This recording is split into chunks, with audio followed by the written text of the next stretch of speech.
What I'm going to share with you today is what I call the gifts game, and give you a chance to get to know yourself. And I want to ask you, have you ever been to a masquerade? To see the parade of people play people. What a charade! We all have masks because as we go through life, we often have to be someone who we're not. You know what I'm talking about? I wonder how many other people you work with are going through that situation. And maybe they're hurt. They just can't show because they've had to put so many masks on for not being understood. And the importance of taking your mask off. And I'm going to give you a chance today to find one or more of your masks and then remove them. And I see some of you have masks on, which is good. You can have others have masks on, you just can't see the mask. Insecure and nervous lady. Appearances are often shaky. Reality's a little hazy. She seriously finds it crazy. She smokes her life away.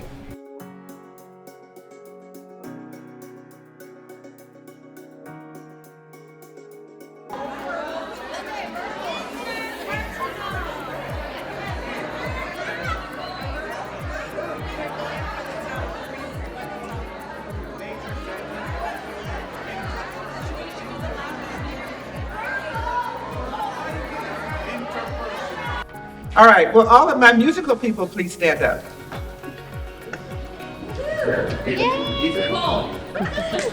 I know you all want to make some noise, right? Go ahead, make your noise.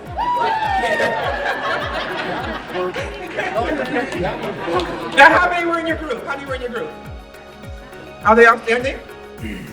Great. Did anyone have the same gifts in the same order? How many? You had two in the same order. Okay, two. So look, one of the things I want to point out is look at how different everybody is. How many people, you don't find people that have the same gifts in the same order, in the same quantity. We'll talk about that in a minute also. I like to refer to authenticity as your self-awareness. And I want to ask you, who taught you who you are? You don't learn it in school.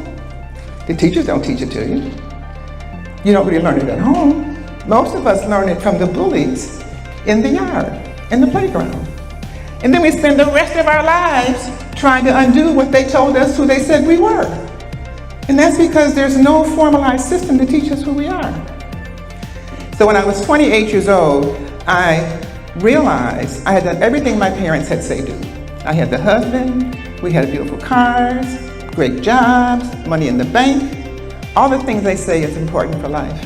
I was miserable, and I had no idea what to do with myself or how to live my life. I didn't know who I was. And that's when I decided to stop and just understand, who am I? How do you use your energy every day?